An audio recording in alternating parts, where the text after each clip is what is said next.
Hello दोस्तों, मैं Narayan Maheshwari Soni education में आप सबका स्वागत करता हूं। जैसे कि लास्ट क्लास में हमने जो है गुप्त काल के जो है स्थापत्य कला के बारे में पढ़ा। आज हमारा जो नया टॉपिक है इस क्लास में वो टॉपिक है दोस्तों बहुत ही इम्पॉर्टेंट हमारे हर एग्ज़ाम के लिए, यानी कि भक्ति और सूफी आंदोलन। ठीक है, तो सूफी और भक्ति आंदोलन जो हम सब ने पढ़ा है, यानी कि हमने जो है जैसे ही हम कंपटीशन एग्ज़ाम की तैयारी करते हैं तो हमको ये दो टॉपिक जो है मुख्यतः एग्ज़ाम में देखने को मिलते हैं, चाहे वो आप किसी भी एग्ज़ाम की तैयारी कर रहे हो। ये एक हम कह सकते हैं कि इम्पॉर्टेंट टॉपिक है एग्ज़ाम के पॉइंट ऑफ व्यू से। इसी को आज हम कवर करेंगे कि सूफी और भक्ति आंदोलन। ठीक है, तो सूफी तथा भक्ति आंदोलन ये टॉपिक जो है सूफी तथा भक्ति आंदोलन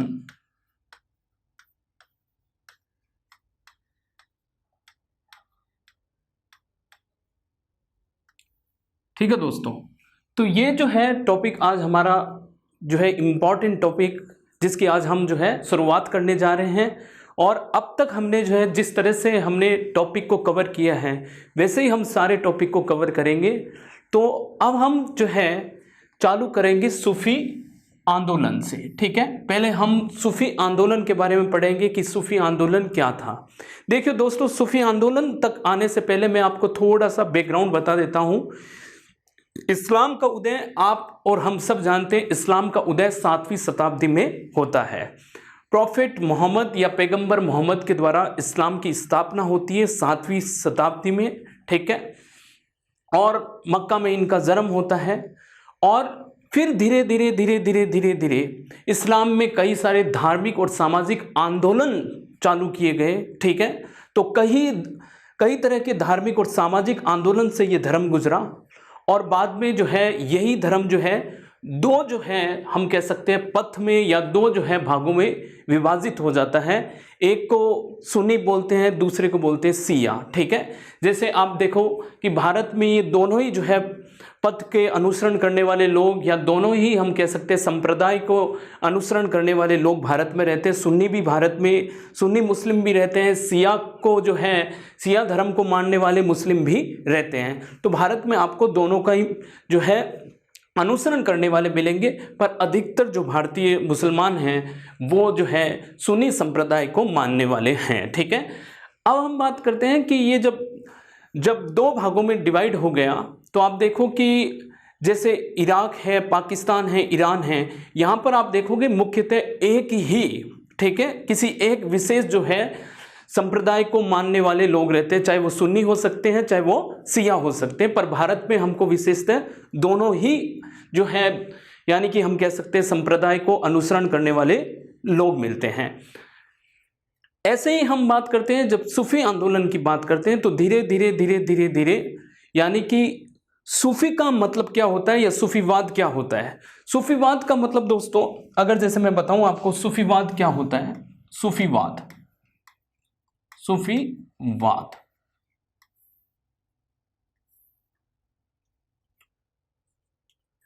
इस्लाम के जो विभिन्न जो है रहस्यात्मक प्रवृत्तियां और आंदोलन को ही सूफीवाद कहा जाता है।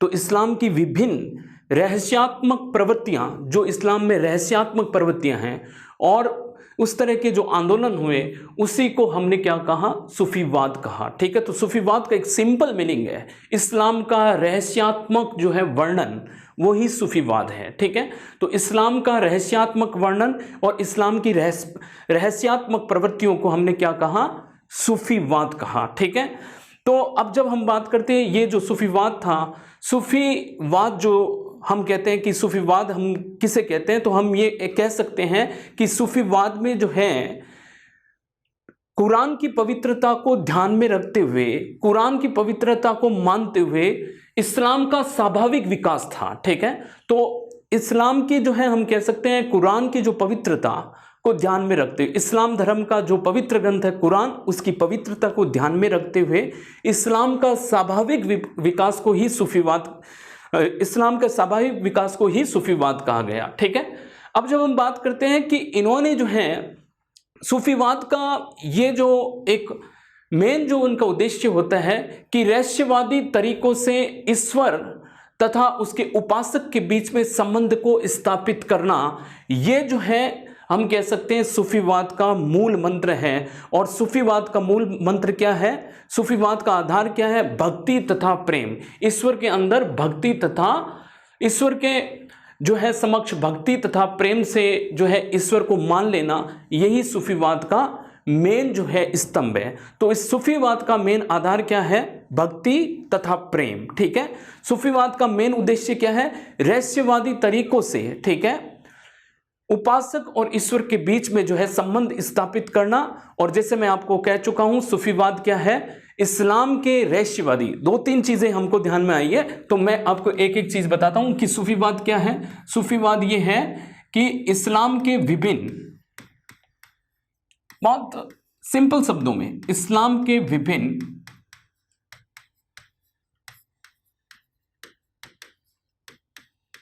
रहस्यात्मक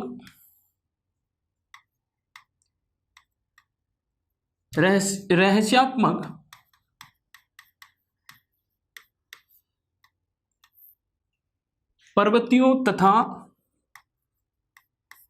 आंदोलन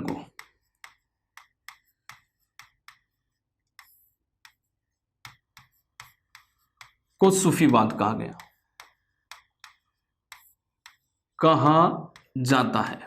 मैं सिर्फ ये बेसिक चीज आपको समझा रहा हूं ताकि हम सबको आए। दूसरा सूफीवाद में क्या है? ठीक है, दूसरा सूफीवाद दोस्तों ये है कि सूफीवाद का जो आधार क्या है? भक्ति के साथ ईश्वर की उपासना करना, प्रेम और भक्ति के साथ ईश्वर की उपासना करना। प्रेम तथा भक्ति के साथ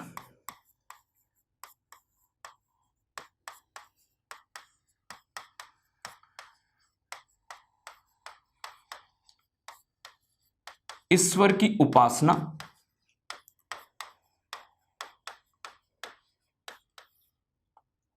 ये तो हो गया सूफीवाद का मेन मतलब। अब सूफीवाद जो था वो इस्लाम के किस सिद्धांत पर आधारित है?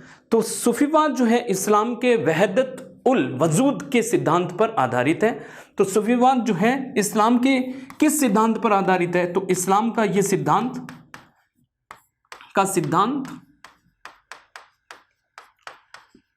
वहदत अल वजूद, ये इस्लाम का एक वहदत अल वजूद का मतलब है बीइंग यूनाइट, मतलब एक ही ईश्वर, एकता, ईश्वर की एकता पर बल दिया गया था। तो वहदत अल वजूद का मतलब होता है ईश्वर की एकता। ठीक है, तो वहदत अल वजूद के सिद्धांत पर जो है ये सूफीवाद जो है बेसिकली इस्लाम के इस सिद्धांत पर आधारित है। ये जो है हम कह सकते हैं कि सूफीवाद जो है बेसिकली सूफीवाद की जो शुरुआत होती है वो 11वीं और 12वीं जो है शताब्दी में हम कह सकते हैं कि सूफीवाद की शुरुआत होती है। तो 11वीं 12वीं शताब्दी में सूफीवाद की शुरुआत होती है। भारत में आने वाले प्रथम जो सूफी संत थे वो शेख इस्माइल थे। ठीक है, कौन थे? शेख इस्माइल थे। हम उसकी बात करेंगे। मैं आपको बताता हूं कि धीरे धीरे सूफीवाद ने, हमने कहा कि कुरान की पवित्रता तो इन्होंने भी मानी, ठीक है, शरीयत की जो है पवित्रता इन्होंने मानी, पर इन्होंने जो है पुरानी जो है रीति रिवाज से चली आ रही पूजा पद्धति को नहीं माना। ठीक है, उन्होंने उदार पद्धति को जो है माना, उदार और स्वतंत्र प्रवृत्ति को माना कि इंसान स्वतंत्र है, उदार है और जो है स्वतंत्र है वो, और कट्टरवादी इंसान मतलब स्वतंत्र है और वह स्वतंत्र रूप से पूजा और पद्धति को अपना सकता है, वो कट्टरवादी पद्धति पर विश्वास नहीं करते थे। तो हमने कहा कि इस्लाम का एक स्वाभाविक विकास है। आप मेरी बात समझ रहे हो मैं क्या कहना चाह रहा हूँ? मैं आपको बहुत सिंपल बात बताना चाह रहा हूँ, वो ये है कि इस्लाम ने जो है यानी कि इस्लाम की जो कट्टरपंथी या हम कह सकते हैं इस्लाम के कट्टरवाद को इन्होंने नहीं स्वीकार किया और इस्लाम में जो है कई जो है सालों से चली आ रही पूजा पद्धति को इन्होंने नहीं माना और इन्होंने जो है पारंपरिक पद्धतियों, पूजा पाठ की पद्धतियों को नहीं माना। ये इनका जो है बेसिकली बड़ा सिद्धांत था। ठीक है, धीरे धीरे मैंने कहा 11वीं 12वीं शताब्दी में सूफीवाद का जो है शुरुआत होती है। और ये सूफी जो लोग होते हैं, ये सूफीवाद जो होता है वो धीरे धीरे सिलसिलों में बढ़ जाता है। सिलसिला यानी कि एक हम कह सकते हैं, इसका मतलब होता है, सिलसिले का मतलब होता है जंजीर। ठीक है, तो कहने का मतलब है ये सिलसिला में बढ़ जाता है। तो सूफी जो है कई सिलसिलों में बढ़ जाते हैं आगे देखकर, और हर सिलसिले का एक प्रमुख होता है जिसको या तो हम कहते हैं शेख या हम कहते हैं ख्वाजा कहते हैं। तो हर सिलसिले के प्रमुख को क्या कहा जाता है, शेख या ख्वाजा। तो दोस्तों भारत में आने वाला प्रथम जो हम कह सकते हैं कि सूफी संत जो था, भारत में आने वाला प्रथम सूफी संत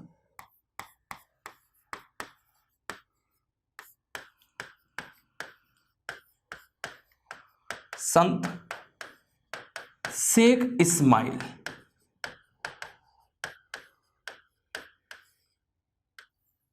शेख इस्माइल जो थे ये भारत में आने वाले प्रथम संत थे।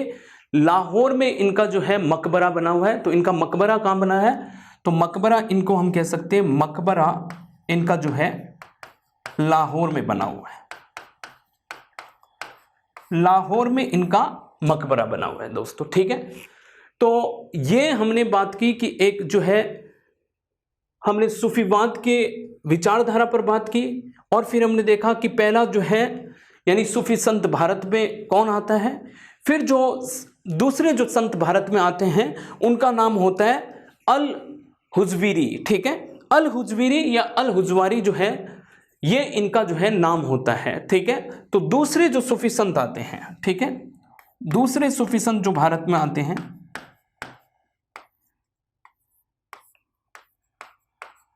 सूफी संत जिनका नाम क्या होता है, अल हुजवारी। ठीक है, अल हुजवारी ये इनका दूसरा नाम होता है दोस्तों। तो हमने बात की कि भारत में आने वाला प्रथम शेख इस्माइल, मकबरा इनका लाहौर, दूसरे सूफी संत अल हुजवारी होते हैं। और आप देखोगे कि सूफी शब्द का शाब्दिक अर्थ क्या होता है, तो हम बात करते हैं सूफी शब्द का शाब्दिक अर्थ क्या होता है। सूफी शब्द का अर्थ,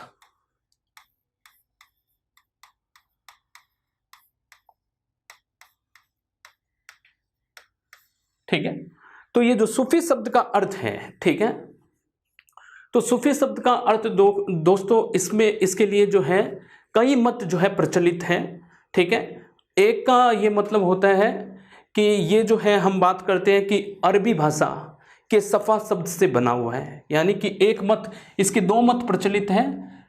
पहला प्रथम जो मत है, ठीक है, प्रथम मत मैं बात करता हूं, ठीक है, अरबी भाषा के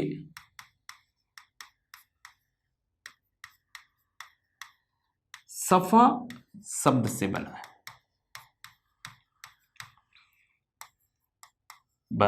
जिसका अर्थ क्या होता है, इसका अर्थ होता है अर्थ पवित्रता। ठीक है, तो अर्थ होता है पवित्रता। ठीक है, ये इसका अर्थ होता है। जो दूसरा सबसे जो है प्रचलित मत है, ठीक है, जो सबसे प्रचलित मत है वो हम कह सकते हैं कि प्रचलित मत,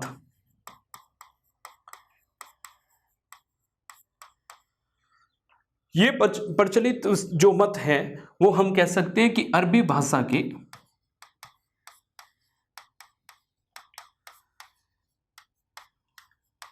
सूफ शब्द से बना है। किस शब्द से, सबसे, और अर्थ होता है इसका ऊन। क्या होता है, ऊन। तो कहने का मतलब है जो ऊन का वस्त्र धारण करते थे, और जो है कई पैदल जो है जो साधु संत ऊन के वस्त्र धारण करके पैदल जो चलते थे और अपने जो है भक्ति का हम कह सकते हैं अपने जो है विचारों का जो है प्रसार करते थे, ऐसे व्यक्तियों को क्या बोला गया, ऐसे व्यक्तियों को सूफी बोला गया। तो ये जो है आपके एग्जाम में अगर आ जाए तो आपको ये आंसर देना है कि अरबी भाषा के सुफ्त शब्द से बना है जिसका अर्थ होता है ऊन। ठीक है दोस्तों, तो ऊन क्यों? कि ऊन का लबादा पहनते थे, पोशाक पहनते थे। इराक ईरान में ये लोग जो है घूमते थे और अपने जो है विचारों का जो है प्रचार प्रसार करते थे। तो इसीलिए इनको क्या कहा गया? क्योंकि ऊनी वस्त्र धारण करते थे, इसलिए इनको क्या कहा गया? सूफी कहा गया। ठीक है दोस्तों, तो हमने बात की सूफीवाद की, हमने बात की सूफी मतलब सूफी का अर्थ क्या होता है, शाब्दिक अर्थ क्या होता है। फिर हमने एक बात की कि इस्लाम के कौन से सिद्धांत पर जो है सूफीवाद जो है खड़ा है। तो हमने बात की कि वहदत अल वजूद के सिद्धांत पर जो है बेसिकली ये जो है पूरा सिद्धांत खड़ा है, बीइंग यूनिटी, एकेश्वरवाद। अब जो है सूफीवाद की विचारधारा के बाद बात करते हैं कि सूफीवाद की मेन फिलॉसफी क्या है। सूफीवाद की मेन फिलॉसफी है कि ईश्वर एक है, सब कुछ ईश्वर के अंदर है, ईश्वर के बाहर कुछ भी नहीं है। तो इन्होंने सर्वेश्वरवाद की जो है परिकल्पना की है। ईश्वर के अंदर सब कुछ है, ईश्वर एक है, ईश्वर के बाहर इस धरती में कुछ भी नहीं है, और जो ईश्वर के अंदर नहीं है वो धरती पर कहीं भी नहीं है। ये इनका मानना था। तो हम कह सकते हैं कि सूफियों की एक जो हम कह सकते हैं कि सूफियों का एक विचार ये है, प्रिंसिपल वो ये है कि सर्वेश्वरवाद का प्रिंसिपल है कि ईश्वर एक है और उसके बाहर कुछ भी नहीं है। ठीक है, जैसे आप मान लीजिए आप किसी भी चीज की भक्ति कर रहे हो दोस्तों, ठीक है, तो मैं तो ये मान रहा हूं कि आप जो है पढ़ाई कर रहे हो। ठीक है, तो पढ़ाई कर रहे हो तो इसका मतलब ये है कि अब जब आप पढ़ाई कर रहे हो तो आपके लिए क्या हो गई? आपकी भक्ति होगी। आप जिस एग्जाम की तैयारी कर रहे हो उसी को आपने क्या मान लिया? ये तो मेरा क्या है? ईश्वर है, इसके बाहर कुछ भी नहीं है, जो भी है अभी यही है। ठीक है, तो आप इस यानी कि इस सिद्धांत के साथ, इस लगन के साथ और इस मोटिव के साथ, इस विचारधारा के साथ अगर आप काम करते हो तो मेरा ऐसा मानना है 100%, ठीक है, कि ऐसा धरती पर कोई एग्ज़ाम नहीं है जो आप और हम जो है क्लियर नहीं कर सकते हैं। ठीक है,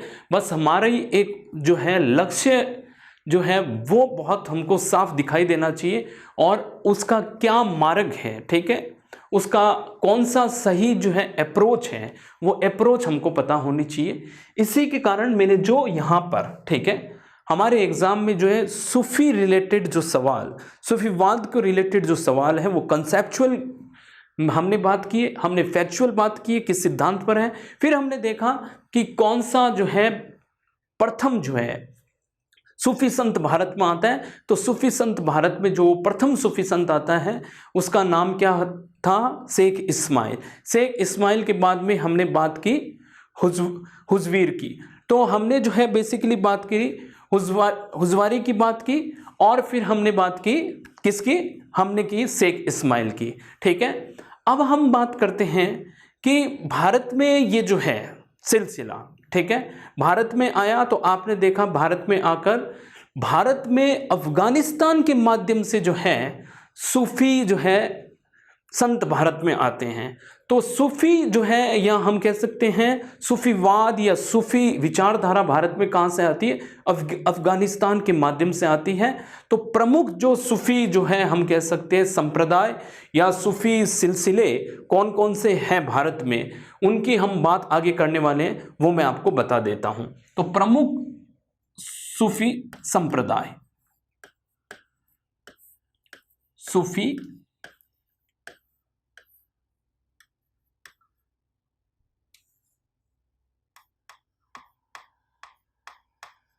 सिलसिला,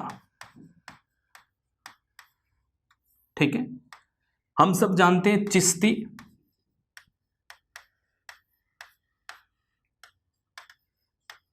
सुहरावर्दी, ठीक है, कादिरी, नक्शबंदी,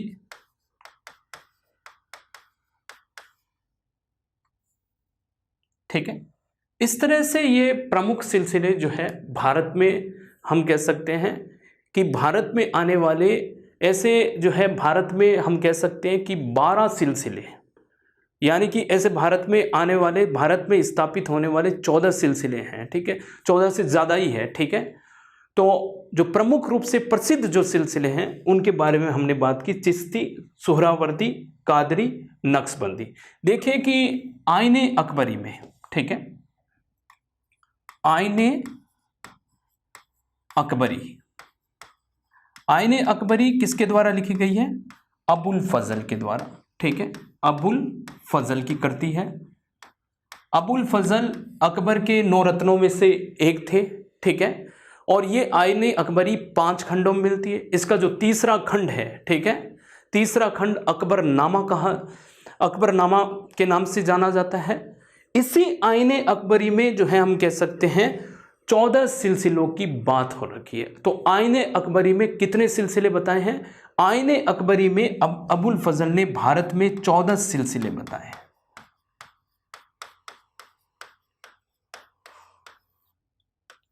14 सिलसिले इसने बताए आईने अकबरी में। तो आपका एग्जाम में आंसर क्वेश्चन आ जाए कि आईने अकबरी के अनुसार भारत में कितने जो है सूफी संप्रदाय बताए हैं, तो 14 सिलसिले। या कितने सिलसिले बताए हैं, तो आप बताओगे 14 सिलसिले बताए हैं। ठीक है, और ये 14 सिलसिले में 12 जो है प्रसिद्ध है। 12 में से ही जो सबसे प्रसिद्ध है वो हमने बात की, चिश्ती, सुहरावर्दी, कादरी और नक्शबंदी। ठीक है, ये हमने बात की है अब तक।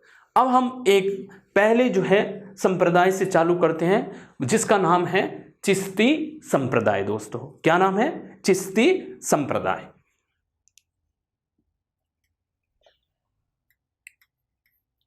चिश्ती सिलसिला या चिश्ती संप्रदाय। सिलसिला का मतलब क्या होता है? जंजीर। ठीक है, बंधना। ठीक है, तो चिश्ती सिलसिला हम सब जानते हैं कि चिश्ती सिलसिला की स्थापना जो है किसने की? तो चिश्ती सिलसिले की स्थापना जो है हम सब जानते हैं ख्वाजा मोइनुद्दीन चिश्ती ने की। तो ख्वाजा मोइनुद्दीन चिश्ती ने जो है चिश्ती सिलसिले की स्थापना की। ठीक है दोस्तों, तो ये हेरात घाटी के पास में अब ये चिश्ती सिलसिला, तो चिश्ती सिलसिला भारत में किसने स्थापना की? भारत में हमने कहा कि भारत में जो है बेसिकली ख्वाजा मोइनुद्दीन चिश्ती ने की। और इसके प्रमुख संस्थापक, यानी ये भारत से बाहर ही जो है इसकी स्थापना हो चुकी थी चिश्ती संप्रदाय। भारत में लाने का श्रेय किसको जाता है? भारत में लाने का श्रेय ख्वाजा मोइनुद्दीन चिश्ती को जाता है। ये बात क्लियर है। तो इसके संस्थापक कोई और हुए, तो इसके संस्थापक कौन है? ठीक है, तो इसके संस्थापक के बारे में अगर हम बात करते हैं, ठीक है, तो हमें एक जो है प्रमुख रूप से जो है नाम आता है जो हम सब जानते हैं कि संस्थापक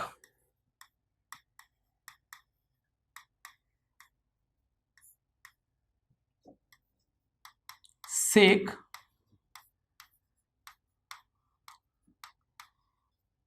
इसाक। शेख इसाक ने जो है बेसिकली, यानी कि हम कह सकते हैं चिश्ती संप्रदाय की स्थापना की। ठीक है, तो शेख इसाक ने जो है चिश्ती संप्रदाय की स्थापना की तथा इनके एक शिष्य हुए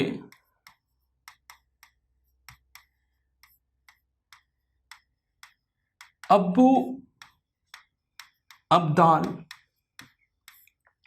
चिश्ती।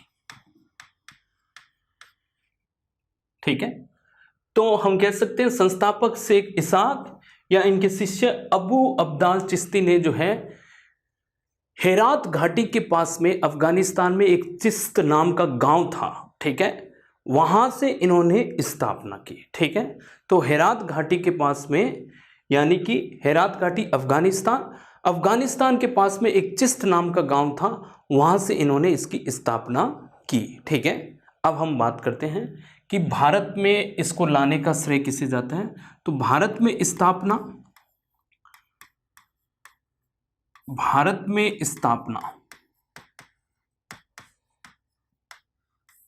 तो हम कहेंगे दोस्तों भारत में स्थापना की थी किसने? भारत में की थी ख्वाजा मोइनुद्दीन ख्वाजा मोइनुद्दीन चिश्ती, ठीक है। तो भारत में स्थापना इन्होंने की ख्वाजा मोइनुद्दीन चिश्ती ने, ठीक है। तो ख्वाजा मोइनुद्दीन चिश्ती का जो जन्म था, ठीक है, तो हम कहेंगे कि जन्म इनका जो है, अब हम बात करते हैं किसकी, ख्वाजा मोइनुद्दीन चिश्ती की। तो ख्वाजा मोइनुद्दीन चिश्ती का जन्म 1143 ईस्वी में, ठीक है। भारत में कब आए, 1192 में आए थे मोहम्मद गौरी के साथ में, ठीक है। तो ये मोहम्मद गौरी के साथ भारत आए थे। किसके साथ आए, मोहम्मद गौरी के साथ भारत में आए थे, ठीक है। और ये कुछ समय तक, ठीक है दोस्तों, मैं इनका बैकग्राउंड बताता हूं। ये कुछ समय तक जो है अल हुजवीर, हमने बात की थी ना अल हुजवीर, ठीक है, अल हुजवीर के जो है खानकाह में रुके थे।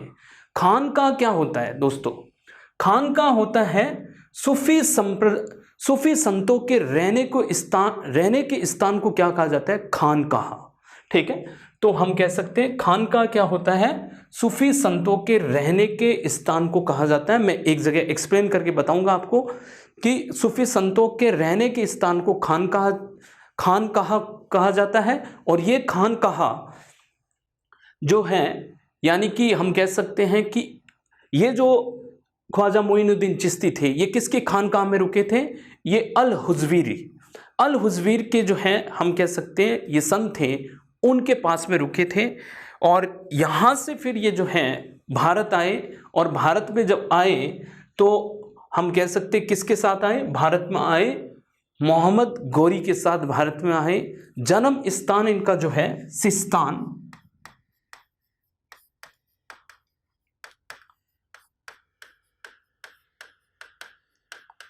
जन्म स्थान इनका सिस्तान, ठीक है। मृत्यु इनकी होती है 1236 ईस्वी में। तो मृत्यु इनकी कब होती है, 1236 ईस्वी में, ठीक है। इन्होंने अपना खानकाह कहां बनाया,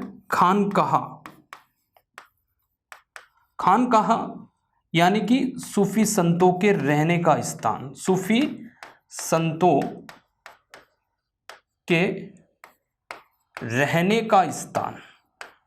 ये कई बार एग्जाम में पूछ लिया जाता है दोस्तों, ठीक है, कि सूफी संतों के रहने के स्थान को क्या कहा जाता है, खानकाह। और खानकाह इन्होंने कहाँ बनाया, अजमेर में बनाया, ठीक है। अजमेर में अपना मुख्य केंद्र बनाया, ठीक है। अजमेर में इन्होंने अपना मुख्य केंद्र बनाया। अब हम बात करते हैं अपनी शिक्षाओं का मुख्य केंद्र इन्होंने अजमेर में बनाया। अजमेर में, ठीक है, इन यानी कि विरोध भी हुआ इनका।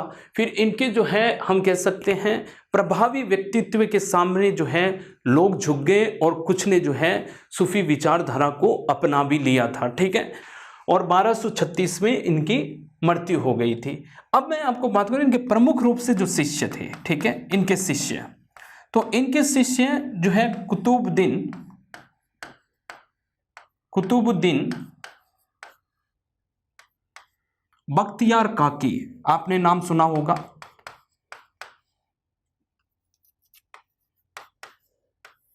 काकी, तथा हमीदुद्दीन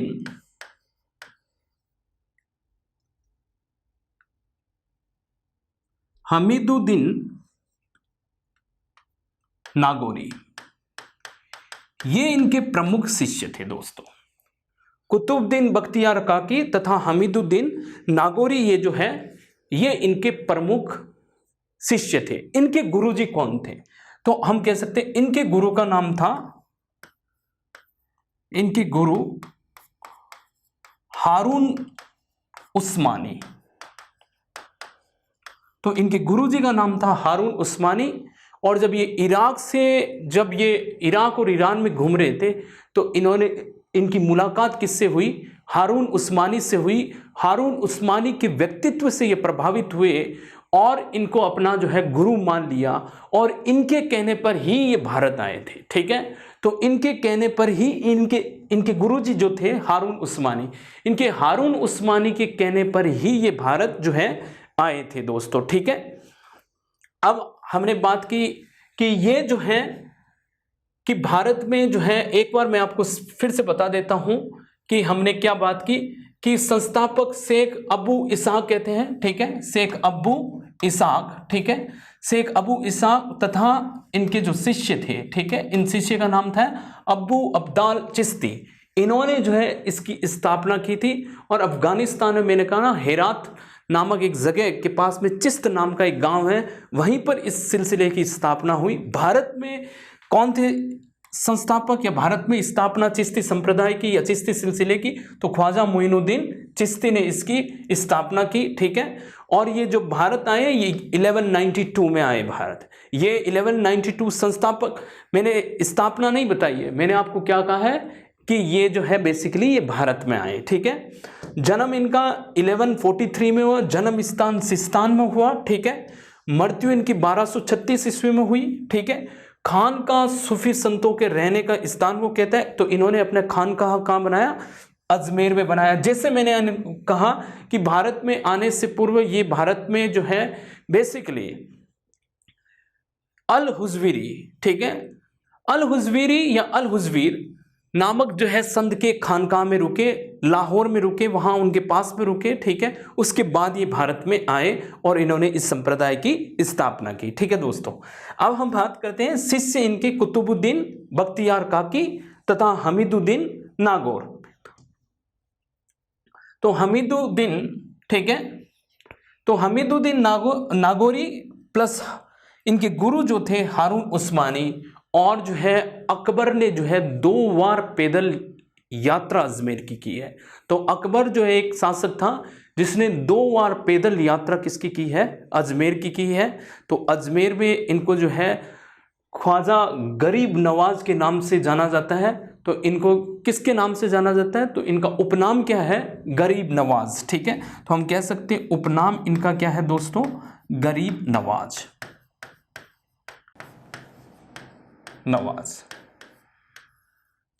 अब इस सिलसिले की मैं कुछ जो है प्रमुख विशेषताओं के बारे में बात कर लेता हूं। प्रमुख विशेषता दोस्तों इसकी ये है कि ये सिलसिला जो है बेसिकली सबसे, इन जितने भी सिलसिले जो 4-5 मैंने प्रसिद्ध सिलसिले भारत में हैं उनके बारे में हम बात करेंगे, इनमें से सबसे उदारवादी सिलसिला। ठीक है, मैं लिख के बताता हूं आपको। तो चिश्ती संप्रदाय या चिश्ती सिलसिले की विशेषता जो है, सिलसिला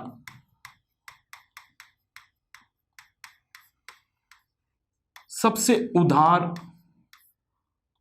उदार या सर्वाधिक उदार सिलसिला हम कह सकते हैं।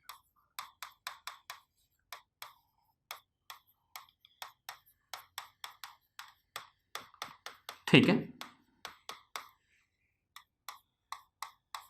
भारत में सबसे प्रसिद्ध सिलसिला। ठीक है, भारत में सबसे प्रसिद्ध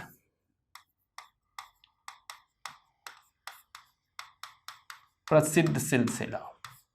ठीक है, इस सिलसिले ने यानी कि राजतंत्र से दूरी बना के रखी, शासन से दूरी बना के रखी। कभी शासन के साथ में इन्होंने जो है तालमेल नहीं बैठाया, शासन को इन्होंने अपने जो है अपने आप से जो है शासन को दूर रखा। तो हम कह सकते हैं शासन से दूरी बनाए रखी इन्होंने। ठीक है,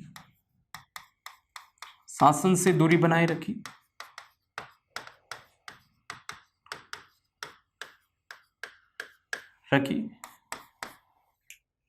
इन सिलसिलों ने जो है संगीत को बढ़ावा दिया। तो समा से जो है, समा क्या होता था? समा से इन्होंने संगीत को बढ़ावा दिया। समा यानी हम कह सकते हैं धार्मिक सभाओं के माध्यम से संगीत को बढ़ावा दिया। तो चिश्तियों ने क्या किया? धार्मिक सभाओं के माध्यम से, समाओं के माध्यम से, समा के माध्यम यानी कि धार्मिक सभा के माध्यम से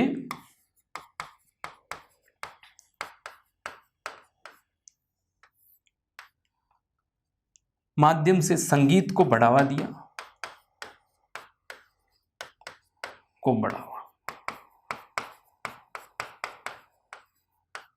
ठीक है।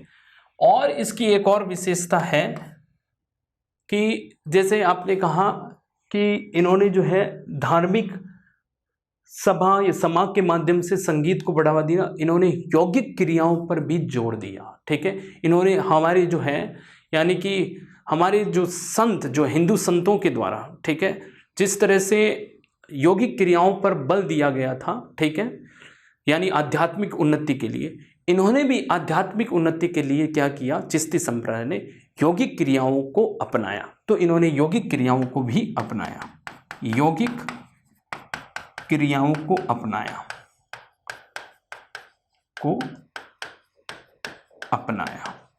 तो आज हमने ये इस सिलसिले के कुछ जो है इम्पॉर्टेंट जो है विशेषताएं पढ़ी। सर्वाधिक उदार सिलसिला, आप में पूछे कि भारत में सर्वाधिक उदार सिलसिला कौन सा है, तो आप कहोगे चिश्ती। ये सवाल बनते हैं।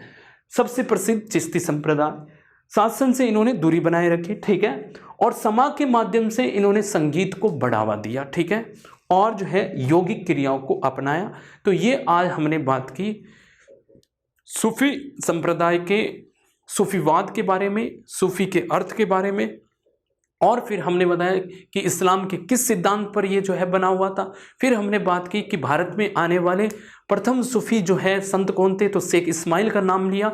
फिर मैंने अल हुज़वीर का नाम लिया। अल हुज़वीर के बाद में हमने देखा कि भारत में जो है आने वाले प्रसिद्ध जो है सिलसिले कितने थे। तो हमने प्रसिद्ध सिलसिलों की बात की कि प्रसिद्ध सिलसिले जो है भारत में कुछ 5 या 6 सिलसिले बहुत प्रसिद्ध हैं। आईने अकबरी में कितनों का उल्लेख हुआ है, 14 सिलसिलों का उल्लेख हुआ है। आईने अकबरी का जो है यानी कि राइटर या लेखक कौन था, हमने कहा अबुल फजल था। और आईने अकबरी के तीसरे खंड को अकबरनामा कहा जाता है, जो इस किताब का सबसे प्रसिद्ध खंड माना जाता है।